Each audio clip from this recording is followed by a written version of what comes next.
Salut, salut les dragibus. Ouais, hein, voilà. Aujourd'hui, c'est journée bon bec. Non, je plaisante. J'ai passé une après-midi fascinante. J'étais avec un couple d'amis et leurs enfants qui, qui croient en Dieu, hein, et qui croient aussi à beaucoup d'autres choses. C'était passionnant. Tu sais, ces discussions que tu rêverais d'avoir, mais tout le temps, non-stop en fait, hein. Bah oui, c'est tellement plus intéressant de parler d'ufologie plutôt que de parler de quoi d'ailleurs des ch'tis à Las Vegas, par exemple. Je sais même pas si ça passe encore, j'ai plus de télé comme je vous l'ai dit. Bon, alors, donc c'est des gens hein, comme toi, comme moi, qui croient en un créateur. Alors, la femme l'appelle Dieu et son mari, il ne l'appelle pas tout à fait comme ça. Bon, lui, c'est c'est la source. Bon, et je respecte hein, chacun son vocabulaire. Tant qu'on croit à quelque chose qui nous dépasse complètement et qui est créateur de tout. Et il s'avère que le mari de cette amie est un grand ufologue, enfin, amateur, hein, il est passionné d'ufologie, il est tombé dans la marmite il y a plus de 30 ans, et donc il est abonné à des 50 000 revues qui viennent du monde entier. Et il a mis entre mes mains deux livres, dont je vous reparlerai tout à l'heure, que je vais découvrir avec joie. Le premier de Ingo Swann, qui s'appelle Pénétration. Je vais vous lire la quatrième de couverture hein, quand même, parce que bon, le mec, c'est pas le dernier des imbéciles. Ingo Swann a été pendant 10 ans le formateur des voyants de la CIA et des services de renseignement de la défense américaine.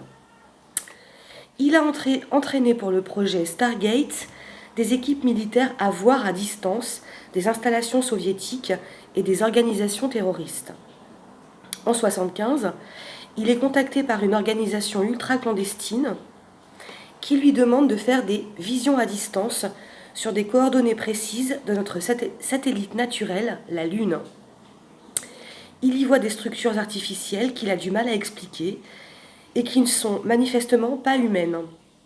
Cette organisation le contactera à d'autres occasions pour utiliser ses dons psychiques dans la surveillance des extraterrestres. Ingo Swann a essayé de comprendre ce qui lui était arrivé. Il pense que la Lune est un astre beaucoup moins mort qu'on voudrait nous le faire croire, et que la conquête lunaire a été arrêtée avec Apollo 17 car on, avec des guillemets, nous a fait savoir que nous n'y étions pas bienvenus. Il pense aussi que les dons télépathiques humains, que tout le monde peut développer, sont systématiquement réprimés car ils sont un mode d'accès et de pénétration des secrets terrestres et non terrestres les plus inavouables. Au bilan, nous autres humains sommes assiégés, manipulés, trahis. Lisez et vous serez horrifiés. Bon, moi j'adore hein, les quatrièmes de couverture comme ça, c'est waouh, tout de suite. Qu'est-ce que je vais lire? Alors, je sais pas de quand il date, le bouquin, il y a toutes les pages qui sont. C'est pas grave, moi j'aime bien, hein, voilà. Et je reviendrai vous en faire un petit résumé une fois que j'aurai ingurgité la bête. Oh là là, c'est même collé avec du sparadrap sur. Non mais lol, je vais lui dire, et tu crains quand même. Hein. Bon, alors oui, donc ils sont croyants hein, tous les deux, mais ils croient tout à fait à d'autres formes de vie. Hein, et moi aussi j'y crois. Oui, les extraterrestres existent, hein, totalement. Et la représentation qu'on nous en fait de petits gris un peu informes avec une super grosse tête, genre bicéphale, non. Ça, c'est le décorum. C'est beaucoup, beaucoup, beaucoup plus évolué que ce qu'on veut nous dire. Je sais, je vous ai perdu, hein. Ça y est, elle s'est encore lancée dans un truc, elle est partie dans les théories fumeuses du New Age. Non, je vous rassure. Mais encore une fois, je ne suis pas là pour convaincre qui que ce soit. C'est des vécus perso. Bref. Et donc, Cet homme-là, il a également écrit un livre qu'il m'a offert, ça m'a touché, hein, qui s'appelle Monorime sur la Lune. Donc c'est quelqu'un qui est très axé poésie. Bon, bah moi, forcément, hein, la poésie, c'est... Voilà. Et j'avais envie de vous lire un poème. J'ai ouvert ce livre au pif, et, euh, et voilà. Et je vous le lis, et vous le prenez comme vous le sentez, mais moi, ça m'a touché. Bleu anis. Dans un cratère bruni, sur une lune bleue anis, un gigantesque ovni, en stéréophonie, alluni, sur un sable jauni. Lumière indéfinie, dans un ciel noir infini, étoiles noires réunies, au cœur de l'uni, voie lactée bénie par la blanche épiphanie d'un bleu en harmonie. Ouais, moi, je trouve ça super beau. Les mots, ça résonne. C'est joli. Puis c'est tellement rare les gens qui, de nos jours, s'expriment en poésie, quoi. Alors, il est rigolo, cet homme-là. Hein, c'est un patapouf. Il a une dégaine de sumo. Hein.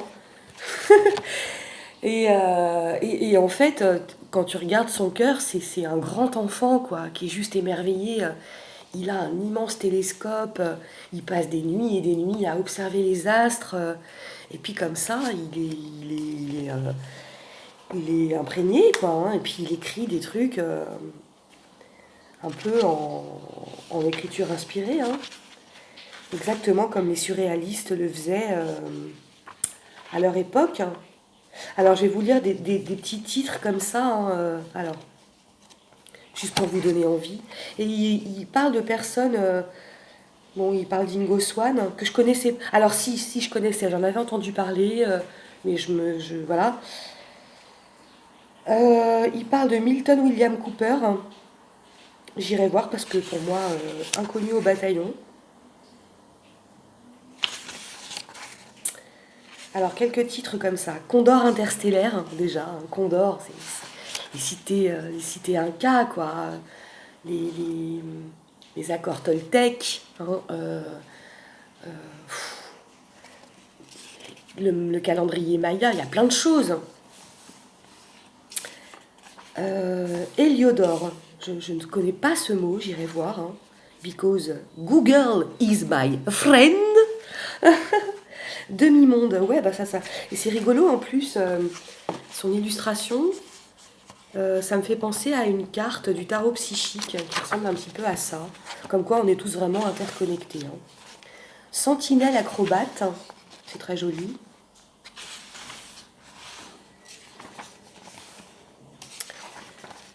Lune millénium, pierre angulaire, la pierre angulaire, hein, c'est dans la Bible, hein, évidemment.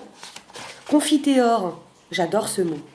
J'adore ce mot, tellement plein de belles choses. Pourpre cardinalis, on sent quand même le mec, hein, il y a une culture biblique, il y a une profonde... Mais voilà. Alors on a parlé de plein de choses, on a parlé des cryptages dans les téléfilms et les séries qui ont bercé nos enfances, style Les Envahisseurs. Ta-na-na, na-na-na, na-na-na, avec David Vincent, vous vous souvenez? Et moi j'ai adoré, et j'adore toujours, et il m'a donné super envie de tous les regarder. Et il m'a expliqué que en fait, chaque épisode était crypté et avait un message à délivrer. Et il m'a cité des bouquins à lire là-dessus. Alors je sais pas quand j'aurai le temps de les lire, c'est tellement de trucs à lire que bon, mais je le ferai. On a parlé aussi de la série Stargate. Hein. Bon, moi j'étais fan au début, puis après ça me saoulait. Enfin, j'ai moins accroché parce que j'étais dans autre chose. On a parlé de Star Wars, on a parlé de Dune, on a parlé de Interstellar, on a parlé aussi des clones. Bon, là je suis pas calée du tout sur le sujet, donc je vous en parlerai pas parce que je vais raconter Nawak. Enfin, des films comme ça qui nous ont... Moi, personnellement, il y a un film qui m'avait beaucoup touchée. C'était Cloud Atlas. Où en fait, bah, je vous laisse découvrir. Hein, je vais pas vais pas vous raconter la trame, le synopsis. Mais bon, voilà, et en fait, alors lui, voilà, ben, il est persuadé que, enfin, comme beaucoup d'autres, hein, croyants ou pas, que les extraterrestres sont là, qu'ils nous observent. Moi, j'ai pas particulièrement d'opinion. Euh, Quand j'en aurai une, j'aimerais l'exprimer. Mais après tout, il y a tellement de choses qui existent que... et puis je sais que les extraterrestres existent. Ça, c'est sûr. Et puis il m'a parlé de plein de témoignages de pilotes de Boeing qui avaient croisé des trucs de dingue, notamment un pilote japonais où tous les passagers du Boeing ont vu un vaisseau immense, mais immense. Et il s'avère que ce pilote japonais, quand il est redescendu sur Terre, il a tout de suite témoigné face caméra hein, en disant bah, oh, j'ai vu ça, ça m'a fait flipper, j'ai eu peur. Tous les autres passagers ont... Ouais, j'ai des lunettes de soleil alors qu'il fait nuit,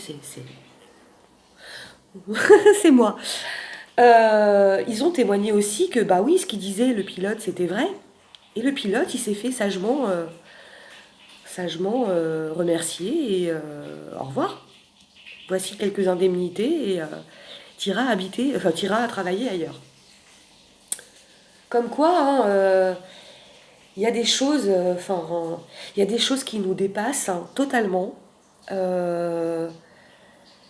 Et puis, on va nous focaliser l'attention sur des trucs de merde, hein, pour pas qu'on regarde ailleurs.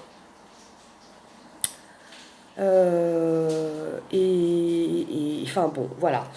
C'était juste ma petite réflexion du soir. Je suis très contente. Je suis un peu KO là de l'après-midi qui a été si dense. Puis t'as des gens comme ça, c'est un régal hein, de parler avec. Ça nourrit en fait, hein, c'est nourrissant. Et ça fait du bien. Ça fait du bien de se nourrir de choses. Même si tu peux avoir des désaccords. Hein, vous me parlez par exemple d'écrits philosophiques de Nietzsche. Qui en gros exprime que Dieu est mort. Bon, sachant qu'il est croyant, hein, mais enfin voilà. Et qu'est-ce qu'il a voulu dire Nietzsche? Qu'est-ce qu'il faut comprendre? Bon, puis Nietzsche, c'est pas forcément simple d'accès, hein. Voilà, mais bon. Donc, je reviendrai vous dire ce que j'en pense.